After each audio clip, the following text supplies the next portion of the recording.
Hello guys, good evening. मेरा नाम पुष्पेंद्र पटेल है। आप सभी का सिलेक्शन अड्डा क्लासेस में स्वागत करते हैं। जैसा कि हम एनसीईआरटी 7th क्लास जियोग्राफी का स्टडी शुरू किए थे, इसमें हमने इसी क्रम में थर्ड चैप्टर हमें करना है, जो कि टॉपिक है हमारी बदलती पृथ्वी। इसके पहले हमने 2 चैप्टर कर लिए हैं, पर्यावरण, और साथ ही साथ हमने दूसरा जो चैप्टर किया था पृथ्वी के अंदर या कहे पृथ्वी की आंतरिक संरचना के बारे में पढ़ा था।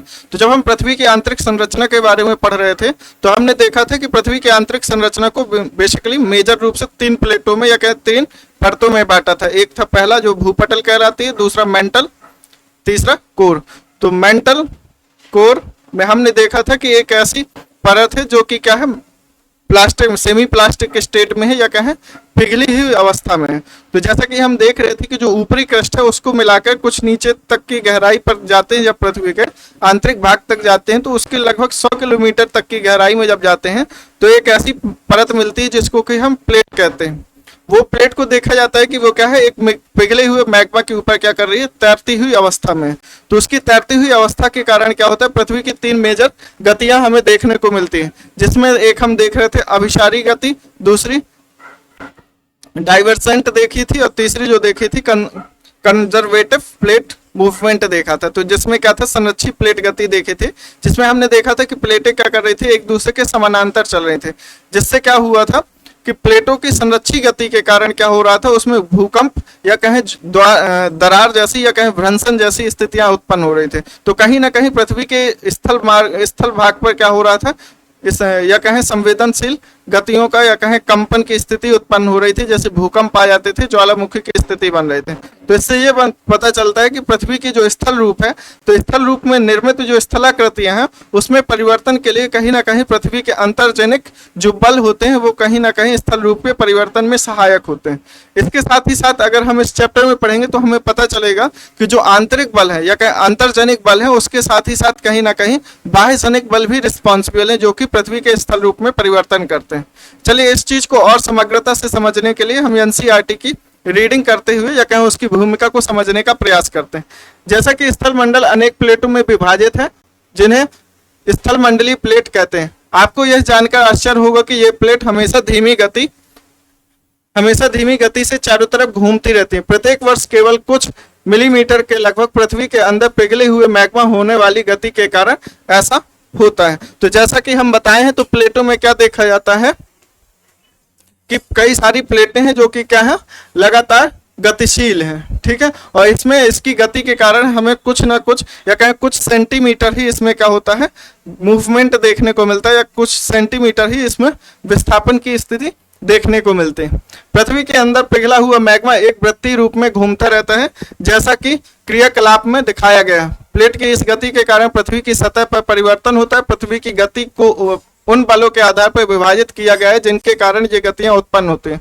जो बल पृथ्वी के आंतरिक भाग में घटित होते हैं उन्हें अंतर्जनित बल या एंडोजेनिक फोर्स कहते हैं, एवं जो बल पृथ्वी की सतह पर उत्पन्न होते हैं उन्हें बहिर्जनिक बल या एक्सोजेनिक फोर्सेस कहते हैं, ठीक है।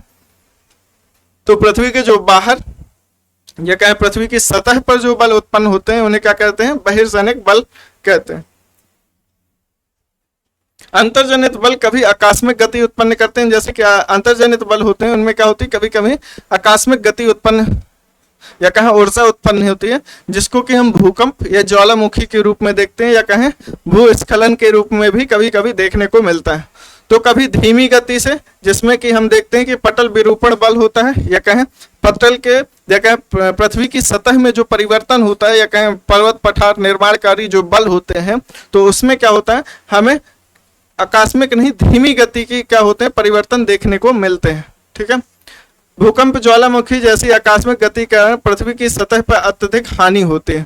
तो जैसे ये भूकंप हो गए, ज्वालामुखी हो गए, तो इसमें देखने को मिलता है कि कहीं ना कहीं बड़ी मात्रा में स्थल रूप में परिवर्तन देखने को मिलता है। साथ ही साथ उस पर स्थित जितनी भी स्थलाकृतियां होती हैं उनके परिवर्तन, साथ ही साथ उस पर स्थित मानवीय पर्यावरण को भी क्या होती है, क्षति पहुंचती है, ठीक है।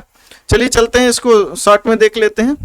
जो चार्ट बना है, पृथ्वी की गतियां, इनको अंतर्जनित बल और साथ ही साथ बाह्य बल के रूप में विभाजित करके देख सकते हैं। अंतर्जनित बल को क्रमशः फिर 2 भागों में बांट कर देखेंगे कि आकस्मिक बल कौन कौन से हो जाएंगे, भूकंप, ज्वालामुखी भूस्खलन हो जाएगा, वहीं पर पटल विरूपण बल हो जाएगा, जैसे कि पर्वत निर्माणकारी बल हो जाते हैं।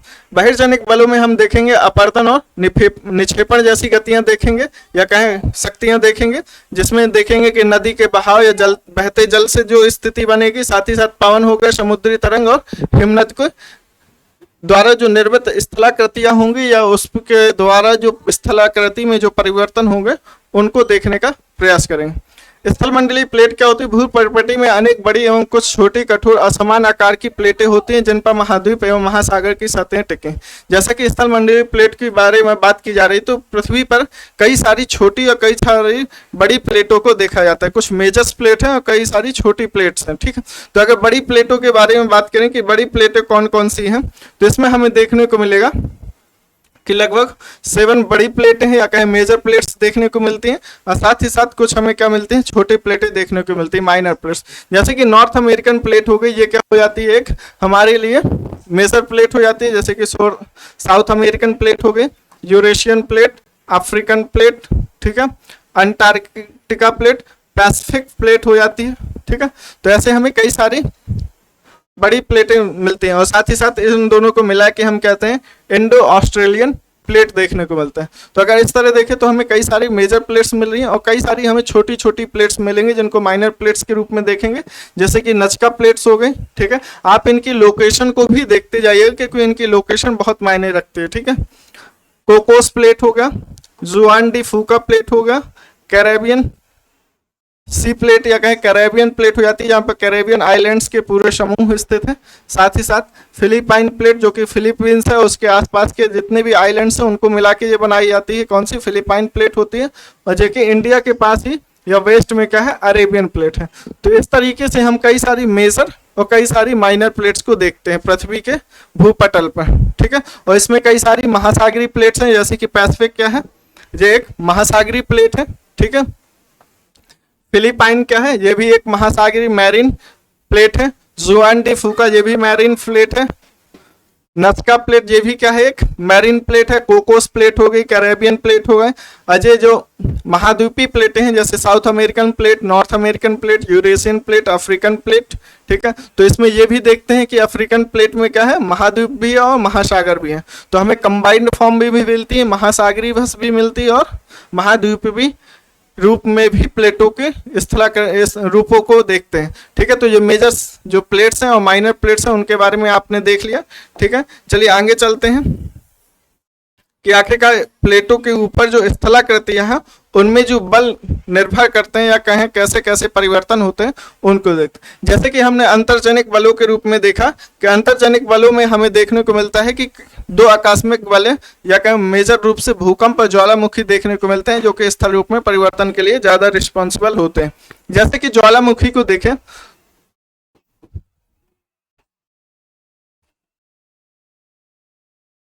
ज्वालामुखी को जब देखेंगे तो ये क्या है, आंतरिक बल उत्पन्न करता है। जैसे कि इस फिगर को देखेंगे तो इसमें ज्वालामुखी की आकृति दी गई है।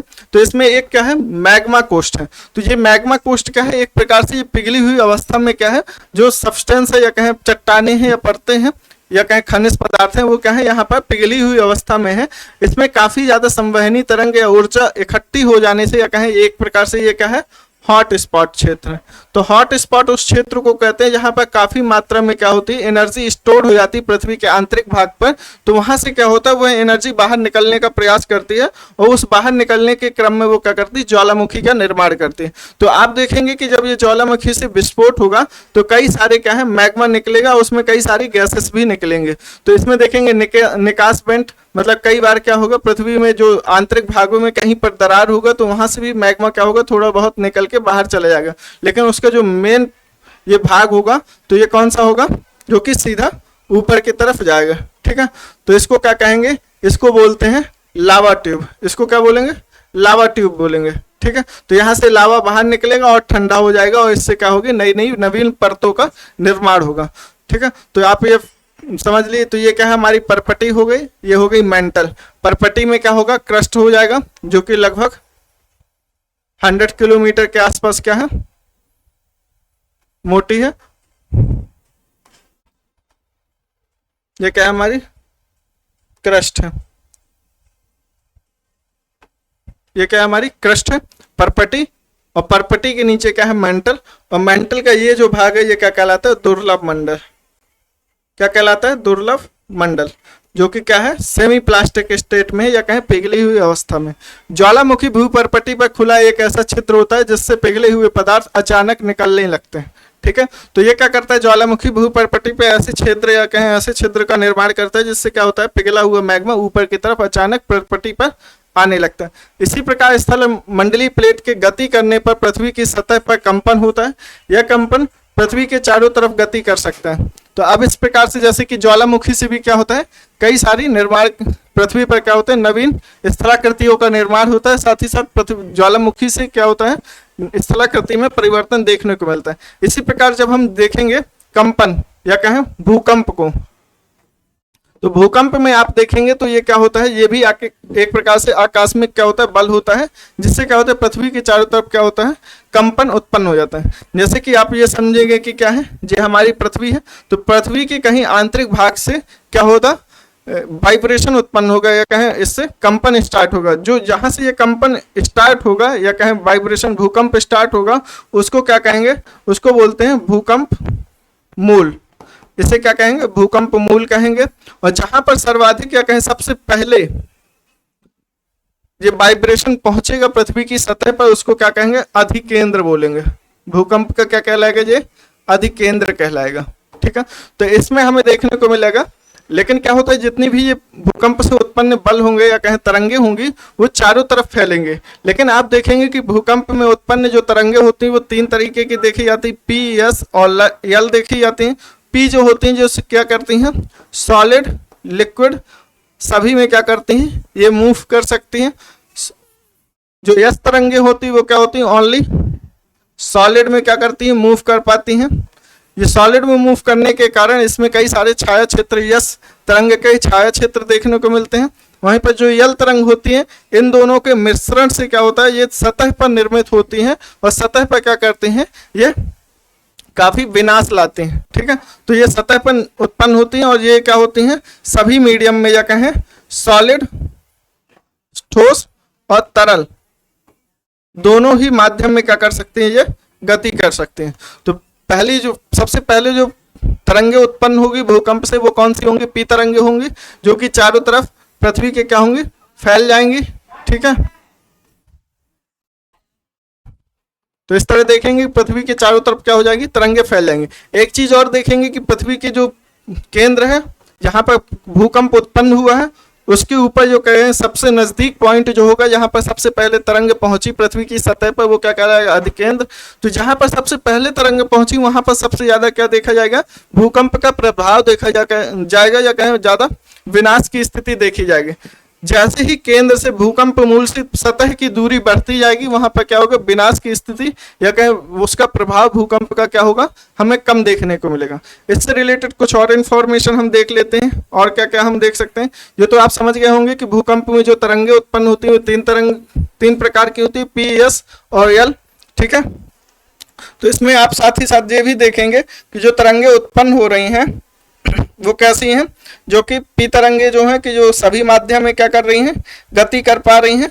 साथ ही साथ आप ये देखेंगे कि कुछ तरंगे जो हैं सिर्फ और सिर्फ क्या हो रही हैं, जैसे कि यस तरंग थी, वो सिर्फ और सिर्फ किस में गति कर पा रही थी, सॉलिड में गति कर पा रही थी। यल जो कि दोनों ही माध्यम में गति कर पा रही थी। आप इसमें देखेंगे कि भूकंप मापन के लिए हम दो यंत्रों का काम करते हैं, उपयोग करते हैं। जैसे कि एक होता है रिक्टर स्केल, ठीक है, और दूसरा जो होता है वो कौन सा है, जिसको कि हम क्या बोलते हैं, मर्केली स्केल।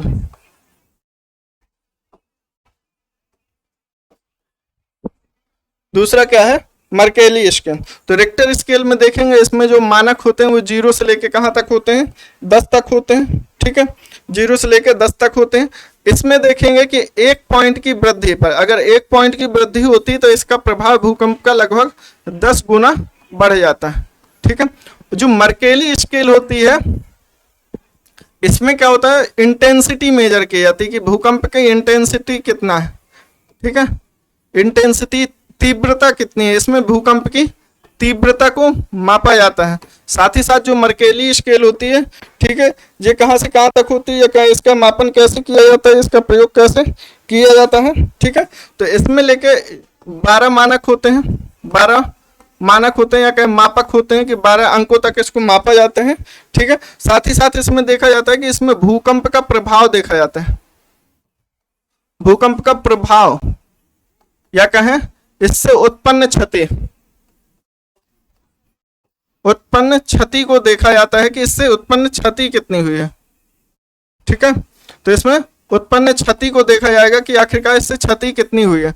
तो मर्केली स्केल ये क्या करती है, रिक्टर स्केल ये क्या करती है, ग्राफ का निर्माण करती है। ठीक है, ग्राफ से क्या करती है, इसकी इंटेंसिटी को मेजर करती है। तो इसकी इंटेंसिटी के आधार पर भी हम क्या करते हैं, 3 भागों में बांटते हैं, 0 से लेकर ठीक है 2 तक में निम्न मानते हैं, 2 से लेकर 4 के बीच में क्या बोलते हैं, माध्यम, और 4 से लेकर 7 के बीच में या 8 के बीच में क्या कहते हैं, बहुत तीव्र है। ठीक है, तो आते ही मैक्सिमम इतने तक के हैं, लेकिन मेजर हम 0 से लेकर 10 तक करते हैं। ठीक है, तो ये निम्न हो जाता है। ठीक है, ये हो जाता है मध्यम। ठीक है, और सबसे ज्यादा तेज कौन सा हो जाता है, 4 से लेके 8 तक। तो अभी तक भारत में क्या हुआ, 7.7 तक का भी आ चुका है, 7.8 तक का भी आ चुका है। जैसे महाराष्ट्र के लातूर क्षेत्र में क्या आया था। ठीक है, तो ये सब चीजें समझ गए आप। और इससे रिलेटेड कुछ लाइंस हैं इंपॉर्टेंट है, उनको भी लिख लेते हैं। जैसे कि हम देखेंगे कि जैसे क्या होती है, एक होती है आइसो सेमिनल लाइन, ये क्या कहलाती है, आइसो सेमिनल, आइसोसेमल लाइन होती है। ठीक है, तो आइसोसेमल जो लाइन होती है वो ये क्या करती है, ऐसे क्षेत्रों को ऐसी एक काल्पनिक रेखा से जोड़ती है जो कि क्या होती है, सेम इंटेंसिटी के भूकंपों को क्या करती है, जोड़ती है। ठीक है, इमेजिनरी लाइन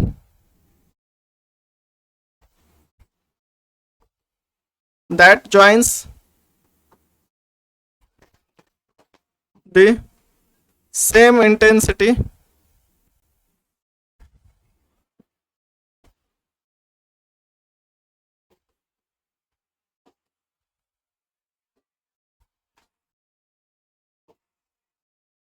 तो ऐसे भूकंप क्षेत्रों को क्या करती है, जोड़ने का प्रयास करती है। आइसोसेमिनल जो लाइन होती है, आइसोसेमिनल लाइन जो होती है, तो क्या करती है, एक इमेजिनरी लाइन होती है जो कि ऐसे पॉइंट्स को जोड़ती है जो कि क्या होती है, सेम इंटेंसिटी के अर्थक्वेक को क्या करते हैं, मिलाती है। ठीक है, तो आपको ये समझ में आ गया होगा। ठीक है, चलिए आगे चलते हैं।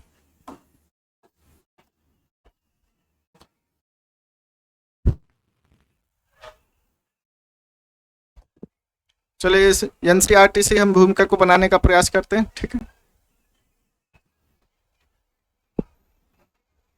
इसी प्रकार स्थलमंडलीय प्लेट में प्लेट के गति करने पर पृथ्वी की सतह पर कंपन होता है। यह कंपन पृथ्वी के चारों ओर गति कर सकता है। इस कंपन को भूकंप कहते हैं। भूपर्पटी के नीचे वह स्थान जहां कंपन आरंभ होता है उसको उद्गम केंद्र कहते हैं या भूकंप मूल कहते हैं।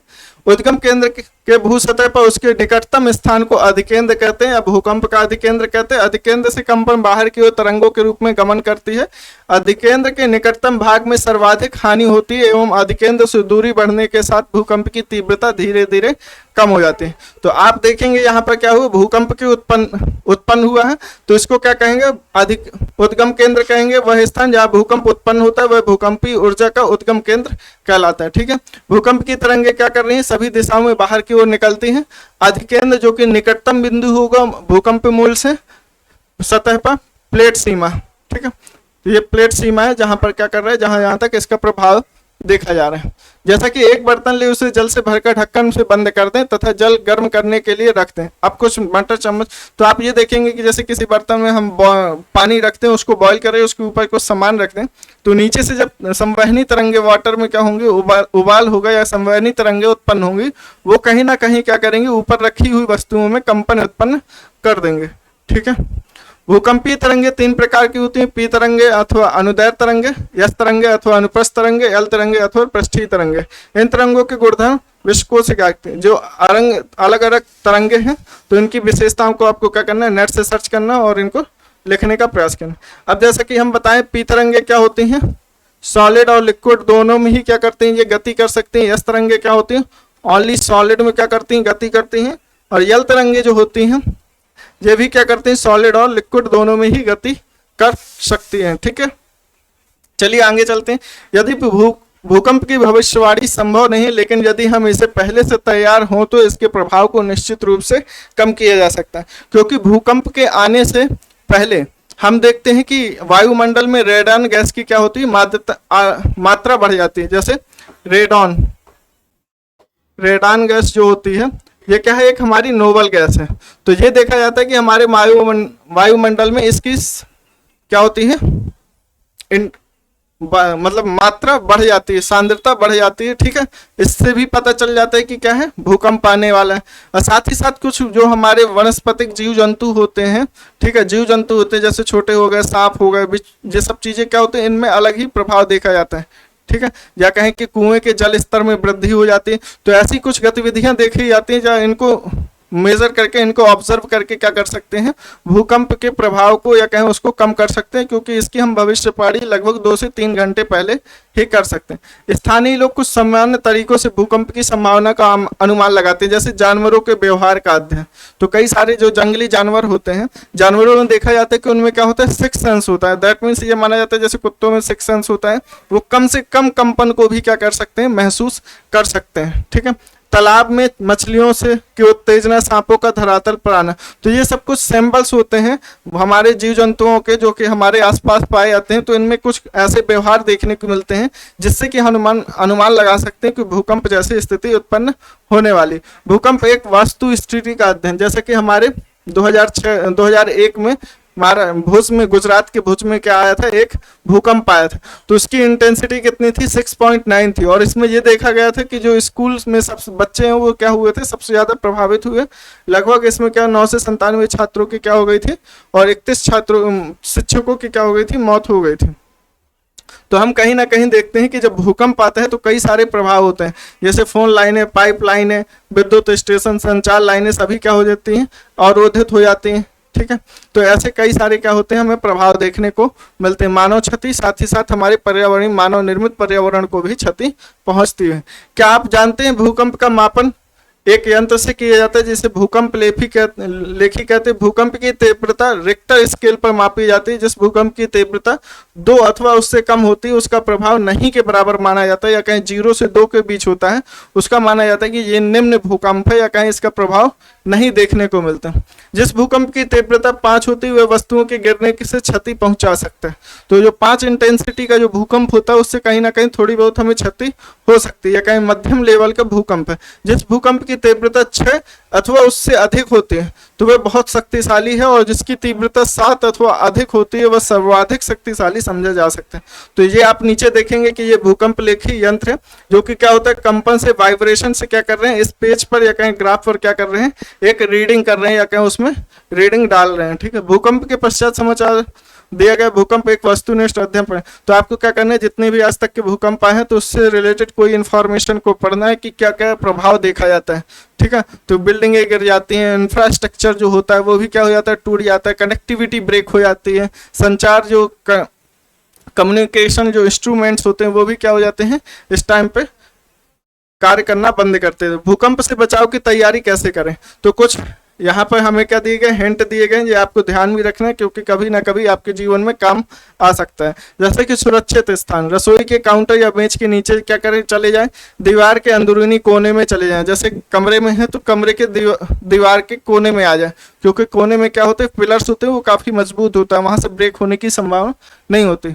ठीक है, इनसे दूर रहें। किससे, आग लगने वाले स्थानों से, चिमनी के आसपास तथा टूट सकने वाली खिड़कियों, दर्पण एवं तस्वीर फ्रेम से क्या है, हम दूर हो जाए। पहले से तैयार है, अपने दोस्तों एवं पारिवारिक सदस्यों के बीच जागरूकता फैलाएं एवं आपदा का सामना विश्वास से करें। ठीक है, तो हमें क्या करना है, तो ये कुछ हमें सुरक्षित स्थान दिए गए, साथ ही साथ हमें कुछ ऐसे प्रिकॉशंस दिए गए हैं कि हमें किनसे किनसे दूर रहना है।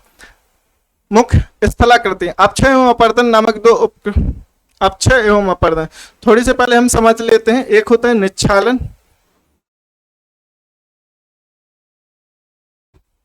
ठीक है, इसको बोलते हैं डेनोनेशन। ठीक है। तो इसमें क्या होता है, ये दोनों ही क्रियाएं सम्मिलित रूप में देखी जाती हैं। एक होती कौन सी, अपक्षय, अपक्षय की क्रिया, दूसरी होती है अपर्दन की। ठीक है। तो अपक्षय क्या कहलाता है, इसको बोलते हैं क्या, वेदरिंग, और इसको क्या बोलते हैं, अपर्दन को क्या बोलते हैं, इरोशन। ठीक है। तो इसमें देखा जाता है जो अपक्षय होता है ये स्थैतिक गति होती है या स्थैतिक स्थैतिक क्रिया होती है। स्थैतिक क्रिया का मतलब ये है कि जैसे ये कोई चट्टान है, ठीक है, तो इसमें टेम्परेचर जब पड़ेगा, जब सूर्य का प्रकाश पड़ेगा तो इसमें एक्सपेंशन देखा जाएगा, ये फैलेगा थोड़ी सी। जब वापस इसमें क्या होगी, बारिश होगी, तो आप देखेंगे जब इसमें पानी की बूंदे पड़ेंगी तो इससे क्या होगा, इसमें संकुचन होगा।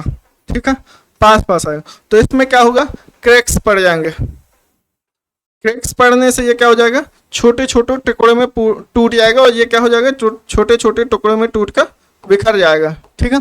तो जब ये छोटे छोटे टुकड़ों में टूट जाएगा तो वापस जब यहाँ से विंड चलेगी, ठीक है, तो विंड चलेगी जब, तो ये क्या करेगी, इसको अपने साथ लेकर दूसरी जगह क्या करेगी, ले जाएगी, मतलब एक स्थान से दूसरी जगह ले जाएगी।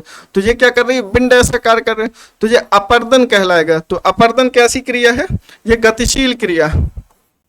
कैसी, गतिशील।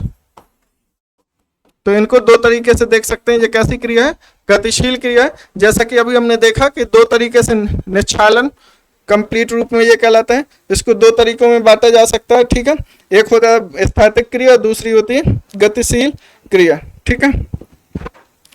अब आप देखेंगे कि इसको भी, जो ये गति है या कहें जैसे चट्टान ब्रेक हो रहे हैं यहाँ पर, तो इसको ऐसे भी समझ सकते हैं कि स्थैतिक गति को भी हम दो तरीकों से देख सकते हैं। जैसे कि अपक्षय जो होगा उसको दो तरीके से देख सकते हैं, जैसे कि भौतिक हो सकता है और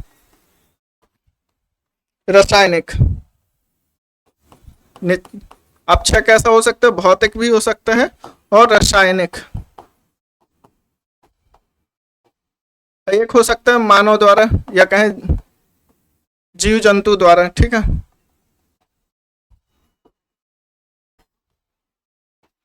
ठीक है, तो इसमें देखेंगे भौतिक में कैसे हो सकता है। भौतिक में जैसे क्या हो सकता है, इसका डिसइंटीग्रेशन उष्ण और शुष्क के रूप में देखा जा सकता है, उष्ण और शुष्क के रूप में देखा जा सकता है। ठीक है, ऐसे क्षेत्र में ये भौतिक अपक्षय देखा जाएगा जहां पर क्या होगा, टेम्परेचर भी काफी होगा और वो शुष्क क्षेत्र होगा। जैसे कि मान ले एग्जांपल के लिए रेगिस्तान। ठीक है, तो यहाँ पर क्या होगा, वाटर की कमी होगी, तो इसमें किसी तरह का रिएक्शन नहीं हो पाएगा स्टोन्स में। जब आप रासायनिक को देखेंगे तो यहाँ पर क्या होगा, वाटर भी रहेगा, तो मतलब उष्ण टेम्परेचर भी रहेगा, साथ ही साथ क्या रहेगा, ये आर्द्र रहेगा। तो जैसे हमारा जो ट्रॉपिकल रीजन होता है तो उसमें ये देखने को मिलेगा। जीव जंतु द्वारा कैसे, तो यहाँ पर पादप उत्पन्न हो सकते हैं किसी स्टोन के ऊपर या कहीं धरातल पर, तो उससे भी क्या हो सकता है, उसका अपक्षय हो सकता है या छोटे छोटे टुकड़ों में टूट सकता है, पादप हो सकते हैं। ठीक है, साथ ही साथ जीव जंतु इसमें क्या कर सकते हैं, उनके गति के कारण क्या हो सकता है, यहाँ के स्टोन या सतह में क्या हो सकता है, विखंडन देखने को मिल सकता है। ठीक है, तो आप देखें कि निश्चालन को हम दो भागों में समझ सकते हैं, अपक्षय के रूप में और अपर्दन के रूप में। अपक्षय क्या होता है, एक स्थैतिक क्रिया होती है जो कि एक स्थान पर क्या होता है, ये क्रिया घटित होती है। स्थैतिक को वापस हम दो हिस्सों में बांट कर देख सकते हैं, भौतिक क्रिया होगी एक रासायनिक होगी, और एक जीव जंतु, ये जीवित जीव जंतु होंगे, वो क्या करेंगे, उसमें क्रिया करके उसके तोड़ने का प्रयास करेंगे। तो भौतिक क्रिया हमें उष्ण क्षेत्र या शुष्क क्षेत्र में देखने में मिलेगी, यहाँ पर टेम्परेचर भी काफी होगा, साथ ही साथ शुष्कता होगी, जैसे कि रेगिस्तानी एरिया होगा। साथ ही साथ रासायनिक क्रिया उस क्षेत्र में देखने को मिलेगी जहाँ पर टेम्परेचर भी होगा, साथ ही साथ आर्द्रता होगी। आर्द्रता का मतलब यह है कि वहां पर बारिश हो। ठीक है, तो जीव जंतु कैसे, किसी स्टोन पर क्या होगा, जैसे पादप उत्पन्न हो गए तो वहां पर भी क्या हो जाएंगे, उस स्टोन्स में क्या हो जाएंगे, क्रैक्स पड़ जाएंगे, और साथ ही साथ जीव जंतु के जो मल मूत्र होते हैं उससे भी क्या होता है, वहां पर क्रैक्स उत्पन्न हो सकते हैं। तो इस तरह क्या होगा, ये अपक्षय की क्रिया देखी जाएगी। तो ये कैसी स्थैतिक क्रिया, तो अपक्षय से क्या होगा, वो स्टोन्स क्या होंगे, छोटे छोटे टुकड़ों में टूटकर एक ही स्थान पर स्थित रहेंगे। लेकिन अपर्दन क्या होंगे, इसमें कुछ जियोमॉर्फिक जो एजेंट्स होते हैं उनसे क्या होगा, अपर्दन होगा। जैसे हो गया विंड, रनिंग वाटर, ठीक ठीक है। तो इनसे क्या होगा, एक स्थान से दूसरे स्थान पर क्या होगा, जो अपक्षयित पदार्थ है वो क्या होंगे, गति करके एक स्थान से दूसरी जगह पर जाएंगे। ठीक है, तो अब हम एक एक क्रिया को इसको समझने का प्रयास करेंगे। पहले थोड़ी सी इसकी एनसीईआरटी रीडिंग कर लेते हैं कि ये कैसे बता रहे हैं अपक्षय और अपर्दन को। अपक्षय और अपर्दन नामक दो प्रक्रमों द्वारा दृश्य भूमि या कहें स्थलाकृति लगातार विघटित होती रहती है। पृथ्वी की सतह पर शैल के टूटने से अपक्षय की क्रिया होती है। भूदर्श पर जल, पवन एवं हिम जैसे विभिन्न घटकों के द्वारा होने वाले क्षय को अपर्दन कहते हैं। वायु, जल आदि अपर्दित पदार्थ को एक स्थान से दूसरे स्थान पर ले जाते हैं और फलस्वरूप एक स्थान पर निक्षेपित कर देते हैं। ठीक है, तो आप निक्षालन में देखें क्या कि किसी पदार्थ का टूटना और उसका एक स्थान से दूसरी जगह पर ले जाना। तो ये निक्षालन में ये दोनों क्रिया आ गई। अब साथ में अब हमें पढ़ना है निक्षेपन। ठीक है, तो निक्षेपन क्या होता है, जो अपर्दित पदार्थ है उसको एक स्थान से लेकर दूसरे स्थान पर क्या करना, वहां पर जमाव कर देना या वहां पर छोड़ देना या वहां पर रख देना। ठीक है, तो वो क्या होता है, निक्षेपित होता है। ठीक है, तो अपर्दित पदार्थ को एक स्थान से दूसरे स्थान पर ले जाते हैं और फलस्वरूप एक स्थान पर निक्षेपित कर देते हैं या वहां पर रख देते हैं। अपर्दन और निक्षेपण के ये प्रक्रम पृथ्वी के धरातल पर विभिन्न स्थलाकृतियों का निर्माण करते हैं। तो ऐसा देखा जाता है कि जैसे नदी होती है, कहीं से कटाव करके जो अवसाद लाती है, वो गड्ढे जहां पर होते हैं या कहीं खाली स्थान होता है वहां पे क्या करते हैं, इनको फिल करते रहते हैं और स्थल रूप में या कहें समतल भूमि के रूप में इसके निर्माण का प्रयास करते हैं। जैसा कि नदी के कार्य के रूप में देखें तो नदी का कार्य कैसे होता है, तो पहले ये देख लेते हैं कि नदी किन किन स्थानों से और कैसे कैसे यहाँ से बहती है। ठीक है, तो इस चीज को समझने के लिए इसको समझते हैं कि मेजर लैंड फॉर्म्स, तो लैंड या कहें वाटर से कौन कौन से, रिवर से कौन कौन से या कहें रनिंग वाटर से कौन कौन से वर्क्स होते हैं, कौन कौन से न्यू लैंड फॉर्म्स बनते हैं, उसको समझते हैं। तो पहले देखेंगे कि नदी क्या करती है, जलप्रपात से निकलती है, कहें जलप्रपात बनाती, फिर विसर्प बनाती, गोखोर झील बनाती है, फिर क्या बनाती, फ्लड प्लेन्स बनाती है। इसी को फ्लड प्लेन्स को क्या बोलेंगे, बाढ़ मैदान। ठीक है, बाढ़ मैदान कहेंगे जहां पर बाढ़ आ रही है। दूसरा होगा तटबंध। ठीक है, तटबंध मतलब जहां पर ये क्या करती है, समुद्र से पहुंचने के पहले वाले क्षेत्र को क्या कहेंगे, तटबंध बोलेंगे। फिर डिस्ट्रीब्यूटरीज मतलब जहां पर या डेल्टा बनाने वाली, उससे पहले ये क्या करती है, जो मूल नदी होती है या मुख्य नदी होती है वो कई छोटे छोटे नदियों की धाराओं में क्या होती है, बट जाती है। तो जैसे ये सपोज कोई मूल नदी है तो डेल्टा में पहुंचने के पहले ये क्या होती है, कई सारे छोटी छोटी नदियों में बट जाती है। तो इसी को बोलते हैं डिस्ट्रीब्यूटरीज। सहायक नदियों के क्या बोलते हैं, ट्रिब्यूटरीज बोलते हैं। ठीक है, सहायक नदियां होती हैं, डिस्ट्रीब्यूटरीज होती हैं। ठीक है, ये वो क्या होता है, डेल्टा। डेल्टा क्या होता है, ये क्या करती हैं, समुद्र तट पे क्या करती हैं, इसका निर्माण करती हैं डेल्टा का। ठीक है, चलिए तो इसको समझने का प्रयास करते हैं। पहले इसकी भूमिका को लेते हैं। नदी के जल से दृश्य भूमि का अपर्दन होता है, जो हमारी दृश्य भूमि है। दृश्य भूमि का मतलब जो है कि पृथ्वी की सतह पर जो स्थलाकृतियां हैं उसमें क्या होता है, नदी के जल से या बहते हुए नदी के जल से क्या होती है, अपर्दन होता है। जब नदी किसी खड़े ढाल वाले स्थान से अत्यधिक कठोर शैल या खड़े ढाल वाली घाटी से गिरती है तो यह क्या करती है, जलप्रपात बनाती है। तो जैसे कोई पर्वत या पठार है, ठीक है, ऐसे समझिए। तो जैसे यहां से ये हिमनद है या कहें हिमानी है, ग्लेशियर है, यहां से नदी निकलेगी तो कहीं पर क्या करेगी, ये खड़ा ढाल बनाएगी या कहें काफी ऊंचाई से क्या करेगी, सीधे नीचे गिरेगी। तो यहाँ पर क्या करेगी, ये जलप्रपात का निर्माण करेगी। ठीक है, तो इसलिए पहाड़ी क्षेत्रों में हमें नदियों में क्या देखने को मिलते हैं, जलप्रपात देखने को मिलते हैं। ठीक है, तो इसमें देखा जाता है कि नदी की गति बहुत तीव्र होती है।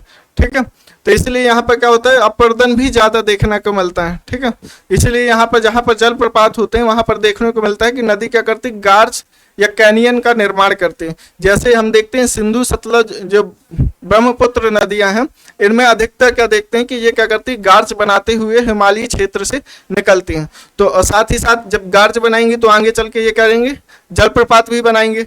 ठीक है, तो जलप्रपात या कहें गार्ज निर्माण करते समय ये क्या करती हैं, काफी मात्रा में अवसाद बनाती हैं या कहें काफी कटाव करती हैं उस भू क्षेत्र का। जब नदी मैदानी क्षेत्र में प्रवेश करती है तो वह मोड़दार मार्ग बहने लगती है, तो नदी इन्हीं बड़े मोड़ों को क्या कहते हैं, विसर्प।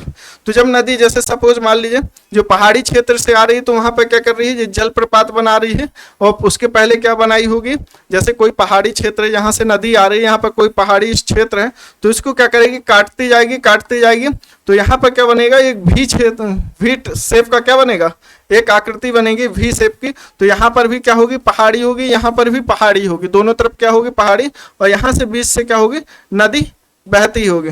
तो इसी को क्या कहते हैं, गार्ज कहते हैं। ठीक है, ये वी शेप का बनाती है, इसी को क्या कहते हैं, गार्ज। और इससे आगे निकलती हुई क्या करती है, नदी कहीं ना कहीं क्या करती है, जलप्रपात का निर्माण करती है, जहां पर बहुत मात्रा में क्या करती है, ये अपरदन करती है। ठीक है, जब आगे देखेंगे कि जब नदी क्या करेगी, मैदानी क्षेत्र में पहुंचेगी, तो ये क्या हो गया, सपोज मैदानी क्षेत्र होगा। ठीक है, तो यहां पर क्या होगा,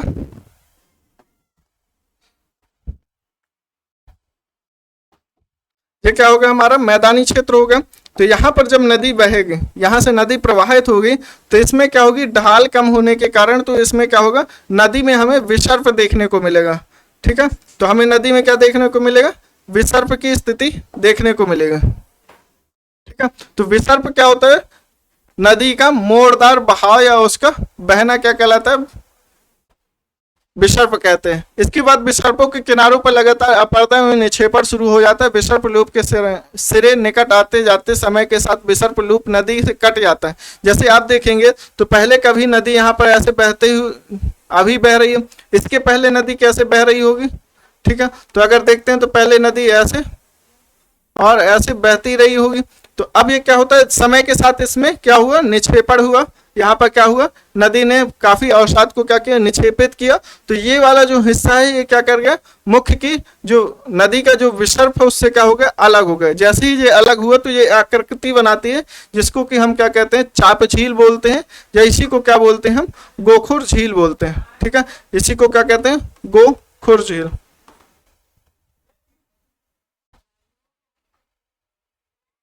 गोखुर झील बोलते हैं। गोखुर झील मतलब ये कि जैसे गायों के खुर होते हैं या पैर होते हैं, उसी आकृति में जो होती है, इसी को बोलते हैं चाप झील भी बोलते हैं और गोखुर झील भी बोलते हैं। ये तटबंध होता है, जिसके चारों तरफ क्या होता है, काफी ऊंची पहाड़ियां होती है या कहीं निम्न ऊंची पहाड़ियां होती है। इससे क्या होता है, इसमें लगातार नदी क्या करती रहती है, कटाव करती रहती है। ठीक है, तटबंध का मतलब ये है कि नदी इन दोनों ऊंचे जो भाग है, मैदान के जो ऊंचे भाग है, इनके बीचों बीच क्या कर रही है, नदी प्रवाहित कर रही है। लेकिन जब ये विसर्प बनाती है तो नदी ये भी करती है कि इन तटबंधों में लगातार क्या करती जाती है, कटाव करती जाती है। ठीक है,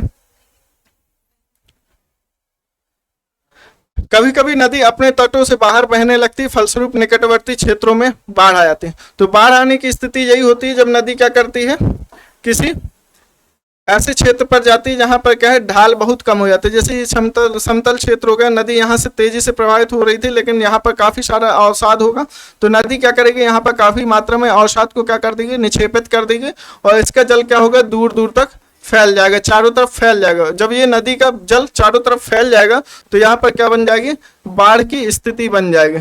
तो इसी को क्या कहते हैं, इसका बाढ़ क्षेत्र भी कहते हैं। बाढ़ के कारण नदी के तटों के निकटवर्ती क्षेत्रों में महीन मिट्टी और अन्य पदार्थों का क्या हो जाता है, निक्षेपण हो जाते हैं। जब नदी क्या करती है, महीन नवीन अवसादों का निक्षेपण करती है, या कहें उसमें नवीन जड़ोल मिट्टी का निक्षेपण करती है, तो उस क्षेत्र को क्या कर देती है, बहुत ज्यादा उपजाऊ बना देती है। ठीक है, ऐसी मिट्टी एवं पदार्थों को अवसाद करते हैं, इससे समतल उपजाऊ बाढ़कृत मैदान का क्या होता है, निर्माण होता है। तो उपजाऊ बाढ़कृत मैदान का निर्माण होता है। जैसे कि जो बिहार का क्षेत्र है, तो वहां पर क्या देखा जाता है, इसमें देखा जाता है कि वो हर साल क्या करती है, अपने प्रवाह मार्ग को क्या करती, बदलती, क्योंकि जब जो नदियां ऊपर से निकलती हैं, ठीक है, कोसी हो गई, तो वो क्या होती है, ऊपर से जब निकलेगी तो उसकी जो बहाव क्षेत्र या क्या उसका ढाल है वो क्या हो जाता है, बहुत कम हो जाता है, और अवसाद को क्या करती है, उस क्षेत्र में फैला देती है, और पूरे चारों तरफ क्या होता है, उसका पानी फैल जाता है, तो जिससे बाढ़ आ जाती है। लेकिन इस बाढ़ के साथ साथ क्या होता है, वहां पर बाढ़ के बाद क्या होता है, हमें उपजाऊ मृदा मिलती है चारों तरफ। ठीक है, नदी के उपस्थित उत्थित तटों को तटबंध कहते हैं। समुद्र तक पहुंचते पहुंचते नदी प्रवाह धीमा हो जाता है तथा नदी अनेक धाराओं में विभाजित हो जाती है। तो जैसा अभी हम बताए थे कि नदी क्या होगी, पहले तो जब पहाड़ों से निकलेगी तो इसमें क्या होगा, काफी तीव्र गति होगी, तीव्रता से प्रवाहित होगी, लेकिन जैसे ही क्या होगी, जो मैदानी क्षेत्रों में आएगी तो ये मेंडर करने लगेगी या विसर्प बनाने लगी, क्योंकि ढाल क्या हो गई, कम हो गई है। तो वो क्या करेगी, ऐसे ढाल क्षेत्रों को चुनते हुए जाएगी जहां पर क्या है, ढाल अपेक्षाकृत पहले वाले ढाली क्षेत्र से क्या है, कम है। तो ऐसे क्या करेगी, मेंडर करते हुए आगे प्रवाहित करेगी। ठीक है, तो बाकी क्षेत्र में देखेंगे कि आगे के क्षेत्रों में क्या होगा, नदी के क्षेत्र में जैसे ही समुद्र तट के आसपास पहुंचेगा तो ढाल बहुत कम हो जाता है। तो डेल्टा निर्माण करने से पहले क्या करती है नदी, कई सारी छोटी छोटी विसर्पाओं या नदियों में क्या हो जाती है, टूट जाती है। ठीक है, विभाजित हो जाती है, जिनको क्या कहते हैं हम, वितरिका कहते हैं, या इसी को डिस्ट्रीब्यूटरीज बोलते हैं, वितरिका। ठीक है, कहा जाता है। यहाँ नदी इतनी धीमी हो जाती है कि यह अपने साथ लाए मलबे का निक्षेपण करने लगती। प्रत्येक वितरिका अपने मुहाने का निर्माण करती। सभी मुहानों के अवसादों के संग्रह से क्या होता है, डेल्टा का निर्माण होता है। तो ये डिस्ट्रीब्यूटरीज जितनी होती है या कहीं वितरिका जो होती हैं नदियाँ, तो वो क्या करती हैं, अपने साथ जो अवसाद लाती हैं तो उसका क्या करती हैं, समुद्र तट पे क्या करते हैं, निक्षेपण कर देते हैं। और इससे क्या होता है, यहाँ पर डेल्टा का निर्माण हो जाता है। तो आखिरकार डेल्टा का निर्माण क्यों होता है, क्योंकि वहां पर क्या होता है, ढाल बहुत ही कम हो जाती है या कहें ढाल रह ही नहीं जाती। तो क्या होती है, नदियां कई छोटी छोटी नदियों में टूट जाती है, जिसको कि हम वितरिका बोलते हैं। और वो क्या करती है, जो छोटी छोटी नदियां होती हैं जो अपने साथ अवसाद निक्षेपित अपर्दित करके लाती हैं, उनको क्या होती है, बड़ी मात्रा में निक्षेपण करते हैं और समुद्र तट पर क्या करती हैं, डेल्टा का निर्माण करते हैं। ठीक है, तो आपको समझ में आया कि मेजर लैंड फॉर्म्स जो रिवर के द्वारा रनिंग वाटर के थ्रू बनाए जाते हैं, तो कौन कौन से, पहले जलप्रपात देखने को मिलेगा, विसर्प, ऑक्सबो लेक जिसको कि हम गोखुर झील भी बोलते हैं। ठीक है, फ्लड प्लेन्स, बाढ़कृत मैदान भी हमें देखने को मिलेगा। ठीक है, जो कि उपजाऊ भी होंगे। साथ ही साथ तटबंध, कि तटबंध ऐसा क्षेत्र होता है, जैसे आप तटबंध को समझना चाहें तो जैसे ये नदी है, विसर्प करते हुए यहाँ पर क्या कर रही है, चल रही है, तो इसके चारों तरफ क्या होगा, कई क्षेत्र ऐसे होंगे जो कि क्या होंगे, इस नदी क्षेत्र के से, जहां पर नदी द्रोणी है, जहां से नदी बह रही है, उस क्षेत्र के से क्या होगा, काफी ऊंचा होगा। मतलब अपेक्षाकृत इस क्षेत्र से क्या होगा, इसकी ऊंचाई ज्यादा होगा। तो इसी को क्या कहेंगे, इसका तटबंध कहेंगे, क्योंकि इस क्षेत्र के बीचों बीच क्या कर रही है, नदी प्रवाहित हो रही है। ठीक है, ये तटबंध कहलाएगा। डिस्ट्रीब्यूटरीज मतलब नदियां डेल्टा बनाने से पूर्व क्या होती है, कई छोटी छोटी नदियों में टूट जाती है, तो इसी को क्या बोलते हैं, वितरिका बोलते हैं, डेल्टा। ठीक है, तो ये आपको समझ में आ गया होगा कि आखिरकार डेल्टा क्या है, वितरिका क्या है, जलप्रपात कैसे है। तो आपको ये क्रम भी याद करना है कि जब नदी प्रवाहित होती है तो कौन सी आकृतियां, स्थलाकृतियां पहले निर्मित होती है नदी द्वारा। तो पहले मिलेगा जलप्रपात, फिर विसर्प, फिर गोखुर झील मिलेगा, फिर बाढ़कृत मैदान, फिर तटबंध हमें देखने को मिलेगा, फिर वितरिका मिलेगी एंड डेल्टा। तो लास्ट में हमें डेल्टा मिलेगा और सबसे पहले हमें जलप्रपात मिलेगा। ठीक है, तो ये सीक्वेंस याद करिएगा। ठीक है, समुद्री तरंग के कारण कौन सी स्थलाकृतियां हमें देखने को मिलती हैं।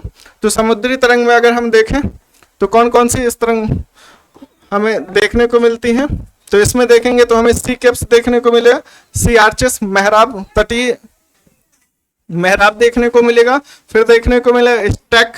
ठीक है, और साथ ही साथ क्या होगा, सी क्लिप्स। तो स्टैक्स क्या होते हैं, एक खड़ा स्तंभ होता है समुद्र के बीचों बीच या कहें तटीय क्षेत्र में हमें खड़ा एक पत्थर का शिला टाइप का मिलेगा या सेल मिलेगी, तो उसी को हम क्या बोलेंगे, स्टैक बोलेंगे। जब कोई मेहराब ऐसा मतलब कोई तट में या कहें समुद्र के बीच में हमें कोई ऐसी आकृति मिलेगी कि जो पत्थर के चारों तरफ क्या होगा, या कहें कोई पर्वतीय क्षेत्र या कोई ऐसा हमें पहाड़ी क्षेत्र मिले या स्टोन मिले, उसके चारों तरफ क्या हो, नदी प्रवाहित, ये कहें समुद्र प्रवाहित हो रहा हो, उसी को क्या कहेंगे, सी आर्चेस बोलेंगे या तटीय मेहराब बोलेंगे। और कहीं कहीं पर हमें ऐसी आकृति मिलेगी कि जैसे ये तटबंध है, इसमें क्या होगा, कहीं हमें ऐसी गुफा जैसी आकृति मिलेगी, तो उनको सी कैप्स बोलेंगे। ठीक है, तो ये सब चीजें आपको बताते जाते हैं और भी इसको रीड करते हैं एनसीईआरटी को। तो आप देखेंगे ये क्या है, हमारा तटीय मेहराब है। ठीक है, यहाँ पर क्या होगा, इस स्टोन्स में जो पत्थर है, तो इसमें क्या क्या है, समुद्र लहरों बार बार टकरा कर क्या किया, इसके अंदर तक काफी खाली कर दिए या अपर्दन कर दिए, तो इससे क्या होगा, गुफा जैसी आकृति का निर्माण हो जाता है। तो इसी को क्या बोलते हैं हम, समुद्री गुफा बोलेंगे। ठीक है, तो ये हमारा क्या हो जाएगा, समुद्री गुफा, तटीय मेहराब, और ये क्या हो जाएगा, हमारा स्टैक हो जाएगा। तो समुद्री क्लिप्स क्या होती हैं, समुद्री क्लिप्स का मतलब ये होता है कि तटीय अपर्दन के कारण, समुद्री तटीय अपर्दन के कारण, तो जैसे ये इंडिया का मैप है, तो यहाँ पर क्या होगा, जैसे कोई मैप नहीं बनाते, मैप नहीं समझ में आएगा। इसको देखते हैं कि जैसे ये कोई तटीय क्षेत्र है, तो इसमें बड़े बड़े स्टोन आसपास खड़े होंगे, लेकिन उसके जो यहाँ का नीचे का हिस्सा होगा उसमें क्या होगा, काफी बड़ी मात्रा में क्या हो गया होगा, अपरदन हो गया होगा, जिससे क्या होगा, ये हमें खड़ी दीवार के समान देखने को मिलेगा। तो एक प्रकार से ये कहें समुद्री भृगु, या कहेंगे इसको समुद्र तटीय दीवार कह सकते हैं इसको, ठीक है। तो इनकी ऊंचाई होती है, लेकिन इसमें चौड़ाई जैसी आकृति हमें देखने को नहीं मिलती। इन्हीं को क्या कहते हैं, समुद्री भृगु बोलते हैं। समुद्री तरंग के अपरदन एवं निक्षेपण तटीय आकृतियां बनाती है। समुद्री तरंगे लगातार सैलों से टकराती रहती हैं, जिससे दरार विकसित होती है। समय के साथ ये बड़ी और चौड़ी होती जाती है। इनको समुद्री गुफा कहते हैं। इन गुफाओं के बड़े होते जाने पर इनमें केवल छत ही बचती है, जिससे तटीय मेहराब बनते। लगातार अपरदन छत को भी तोड़ देता है और केवल दीवारें बचती हैं, ठीक है। तो आप देखेंगे पहले गुफा बनेगी, फिर बाद में लगातार इसमें अपरदन होते रहने से, या कहीं समुद्री जो तरंगे होंगी इसमें लगातार इसमें क्या करेंगे, ऊर्जा प्रवाहित करेंगी। तो क्या होगा, इसका लगातार निक्षेपण से इसमें देखने को मिलेगा कि ये तटीय मेहराब की आकृति हमें कुछ वर्षों बाद देखने को मिलेगी, ठीक है। तो स्टैक क्या होता है, ये जो मेहराब होता है, जैसे ऐसे सपोज मान लीजिए क्या है, ये समुद्री मेहराब है, एक मिनट, ये हमारा समुद्री मेहराब है, ठीक है। तो लगातार इसमें क्या होगा, समुद्री तरंगे इसमें क्या करेंगे, प्रवाहित होंगे इसके चारों तरफ। तो इसमें क्या होगा, जो मेहराब का ऊपरी हिस्सा है वो क्या हो जाएगा, टूट जाएगा, या कहें हट जाएगा। तो इससे क्या होगा, बाद के वर्षों में हमें यहाँ पर देखने को मिलेगा। तो इस क्षेत्र में क्या होगा, ये हमें खड़े सैल मिलेंगे, सैल हमें देखने को मिलेंगे, ठीक है। तो यहाँ पर हमें क्या मिलेगा, कुछ वर्षों बाद हमें यहाँ पर क्या होगा, खड़े स्टोन्स देखने को मिलेंगे, ठीक है। तो यही हमारे क्या कहलाएंगे, स्टैक कहलाते। ये क्या कहलाएंगे, हमारे स्टैक, ठीक है। तो स्टैक क्या है, तो ये क्या होते हैं, जो मेहराब बनते हैं, लगातार अपरदन छत भी तोड़ देता है और केवल दीवारें बचती हैं। दीवार जैसी इन आकृतियों को स्टैक कहते हैं। समुद्री जल के ऊपर लगभग ऊर्ध्वाधर खड़े हुए ऊंचे सैली तटों को क्या कहा जाता है, समुद्री भृगु कहते हैं, ठीक है। समुद्री तरंगे किनारों पर अपरदन जमा कर समुद्री पुलिन का भी निर्माण करती हैं, ठीक है। पुलिन का मतलब ये होता है जैसे कि बीच हो गया, ये एक प्रकार से पुलिन क्या है, हमारा बीच। तो ये लगातार क्या करेंगे, समुद्री तरंगे अवसाद जमा करती रहेंगी किनारे पर, जैसे कि महीन रेत के रूप में, और छोटे छोटे जो कंकड़ पत्थर होते हैं उनका क्या करेंगे, किनारे पर निक्षेपण करते जाएंगे। तो जिससे क्या होगा, वहां पर बीच का निर्माण हो जाएगा। उसी को क्या कहते हैं, हम समुद्री पुलिन कहते हैं। हिमनद के कारण, हिमनद द्वारा निर्मित कौन कौन सी आकृतियां हैं, उन्हीं को हम समझेंगे कि हिमनद कैसे कार्य करता है, या आइस कैसे करती है। इनको देखा जाता है कि ये होती है एक प्रकार से रिवर आइस होती है, या कहें रिवर ऑफ आइस कहते हैं इनको, ठीक है। डीप हॉलोस ये क्या करती हैं, गर्त, गहरे गर्तों का निर्माण करती हैं। साथ ही साथ ग्लेशियर मैरी या कहें हिमनद जलोढ़ का निर्माण कहते हैं, ठीक, मॉइरिस बोलते हैं इसी को। हिमनद अथवा हिमानी बर्फ की नदियां होती हैं। हिमनद अपने नीचे की कठोर चट्टानों से गोलाश्मी मिट्टी और पत्थरों को अपरदित कर देते हैं। तो जो हिमनद होती हैं, तो ये क्या करती हैं, अपने जहां से ये प्रवाहित हो रही होती है हिमनदें, ठीक है। तो जैसे ये हिमनद है, तो ये प्रवाहित हो रहा है, तो इसके नीचे का जो स्टोन्स होगा, या कहें जो भी अवसाद होगा, तो उसको क्या करेंगे, ये क्या करते जाएंगे, अपरदन करते जाएंगे, ठीक है। कठोर चट्टानों से गुलास्मी मिट्टियों और पत्थरों को अपरदित कर देती हैं, और गुलास्मी मिट्टी एवं पत्थरों से भूदश का अपरदन करते हैं, जिससे क्या होता है, हिमनद गहरे गर्त का निर्माण करते हैं, ठीक है। पर्वतीय क्षेत्र में बर्फ पिघलने से उन गर्तों में जल भर जाता है, ठीक है। तो जो पर्वतीय क्षेत्र होते हैं उनमें बर्फ पिघलने से क्या होता है, उन क्षेत्रों में क्या होता है, जल भर जाता है और वे सुंदर झील बन जाते हैं। हिमनद के द्वारा लाए गए पदार्थ जैसे छोटे बड़े सैल, रेत एवं तलछट मिट्टी निक्षेपित होते हैं। ये निक्षेपित हिमनद क्या करते हैं, हिमोड़ का निर्माण करते हैं। हिमोड़ का मतलब जो है हिम प्लस जलोढ़ का क्या करते हैं, निर्माण करते हैं। इसी को ग्लेशियर मॉरिएसस बोलते हैं, ठीक है। पवन के कारण, तो पवन का प्रभाव हमें सबसे ज्यादा कहाँ पर मिलेगा, या किस क्षेत्र में हमें पवन का प्रभाव देखने का मिलेगा, या कहें इसके स्थलाकृतियां देखने को मिलेगी, जी हमें अधिकतर समुद्र या कहें रेगिस्तानी क्षेत्रों में देखने को मिलती हैं, या उष्ण क्षेत्र या कहें शुष्क क्षेत्रों। ऐसा क्षेत्र जो कि उष्ण भी हो, ठीक है, उष्ण भी हो और साथ ही साथ क्या हो, शुष्क क्षेत्र हो, ठीक है। उष्ण प्लस आर्द्र होगा तो वहां पर क्या मिल जाएगी, हमें वनस्पति देखने को मिल जाएगी, और जहां पर वनस्पति होगी, पेड़ पौधे होंगे, तो वहां पर अपरदन कम देखने को मिलता है वायु द्वारा। ठीक है, लेकिन जहां पर टेम्परेचर भी काफी ज्यादा है और शुष्कता भी है, तो वहां पर विंड का प्रभाव हमें सर्वाधिक देखने को मिलता है। ठीक है, तो वहां पर कौन कौन सी विंड द्वारा जो स्थलाकृतियां बनाई जाएंगी, तो कौन कौन सी हमें स्थलाकृतियां देखने को मिलेंगी।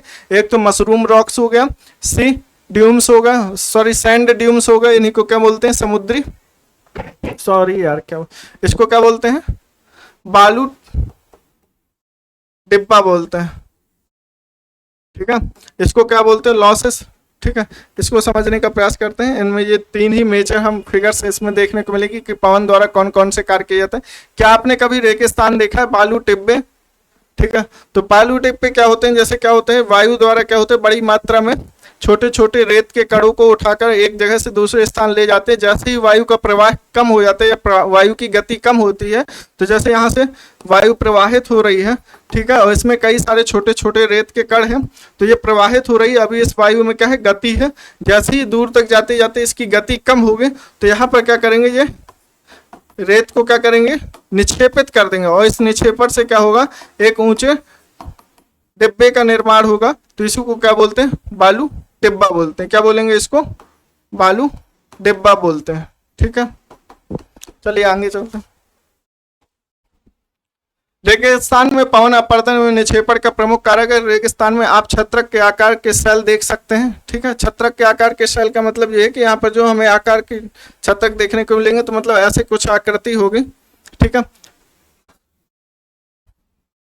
तो मतलब ये है कि जो यहाँ पर जो वायु चलती है रेगिस्तानों में, क्षेत्रों में या शुष्क क्षेत्रों में, तो ये क्या करती है, जो नीचे का हिस्सा होता है, कोई भी स्टोन या यहाँ पर जो मुलायम पत्थर होते हैं, तो उनके जो नीचे का हिस्सा होता है, बालू के घर्षण से क्या होता है, यहाँ पर क्या होता है, अपरदन हो जाता है। इसके निचले हिस्से में अपरदन हो जाता है, और ऊपरी हिस्सा क्या होता है, निचले हिस्से से अपेक्षाकृत ज्यादा चौड़ा या बृहद होता है। तो इससे जो हमें क्या करता है, एक छत्रक की तरह देखने को मिलता है, या कहें मशरूम की तरह देखने को मिलता है। इसलिए इनको क्या बोलते हैं, मशरूम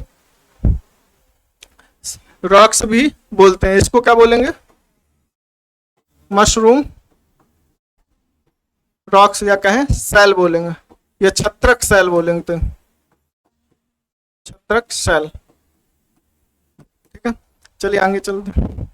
इसलिए ऐसी सेल के आधार संकीर्ण एवं संकीर्ण। अब आप देखेंगे कि जो छत्रक सेल होते हैं, पवन सेल ऊपरी भाग की अपेक्षाकृत निचले भाग को आसानी से काटती है, इसलिए ऐसी सेल के आधार संकीर्ण होते हैं तथा शीर्ष विस्तृत होते हैं। तो आप देखेंगे कि ये क्षेत्र क्या है, संकीर्ण है, मतलब कम चौड़ा है, और ऊपरी भाग क्या है, ज्यादा चौड़ा है। तो आप यहीं से समझ सकते हैं कि ये कैसी सेल है, ये छत्रक सेल है। ठीक है, जब पवन का बहाव रुकता है तो वह रेत गिरकर छोटी पहाड़ी बनाती है, इनको बालू टिब्बा कहते हैं। तो जब रेत क्या होता है, जो रेगिस्तानी क्षेत्र होते हैं या शुष्क क्षेत्र होते हैं, तो वहां पर वायु का प्रवाह हमें तीव्र देखने को मिलता है, क्योंकि दिन के समय पर जब वहां का टेम्परेचर ज्यादा हो जाएगा, तो उस स्थिति में वहां पर निम्न वायु दाब बनेगा, और निम्न वायु दाब को भरने के लिए वहां पर काफी तेजी से क्या होगी, एक ठंडी हवा या कहें उच्च दाब वाले क्षेत्र से क्या होगा, वायु का प्रवाह तीव्रता से होगा। तो यहाँ पर जो वायु का प्रवाह होगा तीव्र होगा, इस वजह से क्या होगा, वो ज्यादा मात्रा में क्या करेगी, अवसाद को अपने साथ लेकर एक स्थान से दूसरे स्थान ले जाएगा। और जैसे ही रेत का क्या कहें, वायु का क्या होगा, बहाव कम होगा या वायु की गति कम होगी, तो वो क्या करेंगे, एक बालू टिब्बा का क्या करेंगे, निर्माण करेंगे। जब बालू कण महीन एवं हल्के होते हैं, तो वायु उनको उठाकर अत्यधिक दूर ले जा सकती है। जब ये बालू के कण विस्तृत क्षेत्र में निक्षेपित हो जाते हैं, तो इसी को लोएस कहते हैं। ठीक है, तो एक चीज और ये समझिए कि जो लोएस वाले क्षेत्र होते हैं, तो ये क्या होते हैं, काफी उपजाऊ होते हैं। जैसे कि चाइना का जो उत्तरी क्षेत्र है, चीन का जो उत्तरी जो चीन का क्या है, गोबी मरुस्थल है, उसके जो उत्तर में क्षेत्र है, तो उसमें क्या होता है, हमें देखने को मिलता है लोएस कैसे क्षेत्र है, उपजाऊ क्षेत्र है। ठीक है, तो ऐसा देखिए, जैसे लोएस जो होते हैं ये क्या होते हैं, उपजाऊ। जैसे ये क्या हो गई, सतह हो गई। तो रेगिस्तानी क्षेत्र से जो हल्के महीन बालू के कण होंगे, वो क्या होंगे, यहाँ पर आके निक्षेपित हो जाएंगे। तो जब यहाँ पर निक्षेपित हो जाएंगे और जल यहाँ पर इसके ऊपर पड़ेगा, तो जल की पड़ते ही आप देखेंगे तो क्या हो जाएगी, जो उपजाऊ क्षेत्र में कन्वर्ट हो जाएगा। जब इसमें जल मिल जाएगा, तो इससे ये क्या बन जाएगी, उपजाऊ भूमि। तो इसका एग्जाम्पल हम ऐसे लोएस का देख सकते हैं। ये क्या है, लोएस है, ठीक है। तो ये कैसे, चीन के जो गोबी मरुस्थल है उसके उत्तर में हमें ये क्षेत्र देखने को मिल जाता है, चाइना, ठीक है। तो जैसे क्या कहते हैं, जब बालू कण महीन एवं हल्के होते हैं तो वे वायु उनको उठाकर अत्यधिक दूर ले जा सकती है। जब ये बालू का कण विस्तृत क्षेत्र में निक्षेपित हो जाते हैं तो इसे क्या कहते हैं, लोएस कहते हैं, ठीक है। चीन के विशाल लोएस निक्षेप पाए जाते हैं, चीन में क्या होता है, ऐसे विशाल निक्षेप पाए जाते हैं, ठीक है। आप ये समझ लीजिए, प्लेट क्यों घूमते हैं, इनके क्वेश्चन आंसर करने, बहिर्चनिक एवं अंतर्जनित बल, अपर्दन क्या है, बाढ़कृत मैदान का निर्माण कैसे होता है, ठीक है। तो जैसे प्लेट क्यों घूमती है, इसमें दुर्लभ मंडल को आप एक्सप्लेन कर सकते हैं, बहिर्चनिक एवं अंतर्जनित बल में आप बता सकते हैं, ठीक है। अंतर्जनित बल जो पृथ्वी के आंतरिक भागों से उत्पन्न होते हैं, जैसे भूकंप, ज्वालामुखी के रूप में, बहिर्जनिक बल जो कि वायु हो गई, नदी बहता हुआ नदी हो गया, हिमनद हो गया, ये सब क्या है, बहिर्जनिक बल होगा। अपर्दन क्या होता है, किसी क्षेत्र का, भू क्षेत्र का कटाव या अवसाद होना, उसमें क्या होता है, अपर्दन होता है। बाढ़कृत मैदान का निर्माण कैसे होता है, जब नदी ऐसे क्षेत्र से प्रवाहित होती है जहाँ पर ढाल बहुत कम हो जाती है तो वहाँ पर बाढ़कृत मैदान का निर्माण होता है। बालू टिब्बा क्या है, जब वायु बहुत तेजी से गति करती है और साथ ही साथ वो क्या करती है, रेत के छोटे छोटे कणों को उठाकर एक स्थान से दूसरे स्थान जाती है, और जैसे ही वायु की गति कम होती है तो वो क्या करती है, पूरे वायु के कणों को क्या करती है, एक स्थान पर निक्षेपित कर देती है। तो वहां पर क्या होता है, बालू टिब्बा का निर्माण होता है। यह कहा है सैंड ड्यून्स का निर्माण होता है। समुद्री पुलिन क्या होते हैं, इसको आपको बीच समझ के ही एक्सप्लेन करना है, ठीक है। जो समुद्री लहरें होती हैं वो क्या करती हैं, अवसाद को तटीय क्षेत्रों में लगातार निक्षेपित करती रहती, महीन अवसादों को निक्षेपित करती रहती हैं, तो वहां से समुद्री पुलिन का निर्माण होता है। चाप झील क्या होता है, ये भी आप एक्सप्लेन कर सकते हैं। इनमें से कौन सी समुद्री तरंग की विशेषता नहीं है, किनारा शैल, समुद्री गुफा, तो शैल नहीं। हिमनद की निक्षेपण विशेषता, बाढ़कृत मैदान, पुलिन, हिमोड़, तो इसमें क्या होगा, हिमोड़ होगा, ठीक है। हिमोड़ मतलब ये है कि जो हिमनद से जो जलोढ़ का उत्पन्न हो रहा है या जलोढ़ का निक्षेपण हो रहा है वही क्या कहलाता है, हिमोड़ कहलाता है। पृथ्वी की आकस्मिक गतियों के कारण कौन सी घटना होती है, ज्वालामुखी, ठीक है। छत्रक शैल पाई जाती हैं रेगिस्तान में, ठीक है। चाप झील यहाँ पाई जाती है नदी में, रेगिस्तान में, हिमनद में। तो ये जो आकृतियां बताई हैं, ये आकृतियां कई बार पूछ ली जाती हैं कि किससे कौन सी आकृति बन रही है, जैसे रिवर से जलप्रपात, विसर्प, गोखुर झील, बाढ़कृत मैदान, वितरिका एवं डेल्टा का निर्माण होता है। वहीं पर सी से कौन से सी केप्स बनती हैं, ठीक है। समुद्री गुफा का निर्माण होता है, तटीय मेहराब का निर्माण होता है, स्टैक का निर्माण होता है और समुद्री भृगु का निर्माण होता है, ठीक है। और साथ ही साथ पुलिन का निर्माण होता है, ठीक है। इसी को क्या बोलते हैं, बीच बोलते हैं, बीचेस बोलते हैं, ठीक है। आइस से कौन कौन से, रिवर ऑफ आइस उनको कहते हैं, डीप फॉल्स, गहरे गर्तों का निर्माण होता है। हिमनद, जलोढ़ या कहें हिमोड़ बोलते हैं इसको, ठीक है, ठीक है। तो ये सब स्थलाकृतियां पूछ ली जाती हैं कि कौन कौन से स्थलाकृतियां किन किन जियोमॉर्फिक एजेंट्स के द्वारा बनाई गई हैं, ठीक है। मशरूम रॉक्स विंड के द्वारा बनाई जाती है। छत्रक शैल रेगिस्तान में देखा जाएगा। बालू टिब्बा या टिब्बा एक भी कहाँ, रेगिस्तान में देखा जाएगा। लोएस क्षेत्र कहाँ मिलता है, हमें रेगिस्तानी क्षेत्र में ही मिलता है, ठीक है,